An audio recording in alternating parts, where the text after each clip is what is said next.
திமுகவுடைய அமைச்சர்கள், முக்கிய அமைச்சர் என்ன சொல்றாங்கன்னா, விஜய் வந்து நேற்று முளைச்ச காலம். விஜய் பத்தி பேசின அமைச்சர் துரைமுறை என்ன சொல்றாருன்னா, விஜய் ஒரு பச்சா அப்படிங்கிறாங்க. இந்த விமர்சனங்கள்லாம் சரியா? இல்லை, அது அப்படி தான் அவங்க பேசுவாங்க. அந்த கௌரவத்தை கொடுக்க மாட்டாங்க. ஆனால் இப்படி தான் குறைச்சி மதிப்பிட்டு தான் கடந்த காலங்களில் நல்லா வாங்கி கட்டிகிட்டு இருக்காங்க. எம்ஜிஆர் இப்படி தான் இழிவுபடுத்தினாங்க. 72லேருந்து 77 வரைக்கும் 5 வருஷம். அந்த எம்ஜிஆர் தான் திமுகவை ஓட விட்டார்.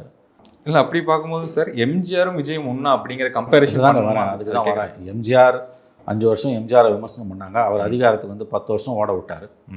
ஜெயலலிதாவை இழிவுபடுத்தினாங்க. அந்த அம்மா கிட்டத்தட்ட 15 வருஷம் இவங்களை அதிகாரத்துக்கு பக்கமே வராமல் ஓட விட்டாங்க.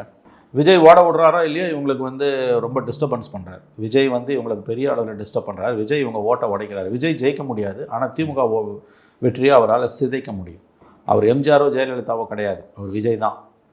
எம்ஜிஆர் ஜெயித்த மாதிரி ஜெயலலிதா ஜெயித்த மாதிரிலாம் விஜய் ஜெயிக்க முடியாது. விஜய் 26 ஜெயிக்க மாட்டார். ஆனால் திமுக வெற்றியை பெரிய அளவில் அவர் சிதைப்பார். அதான் இப்போ இருக்க சிக்கல்.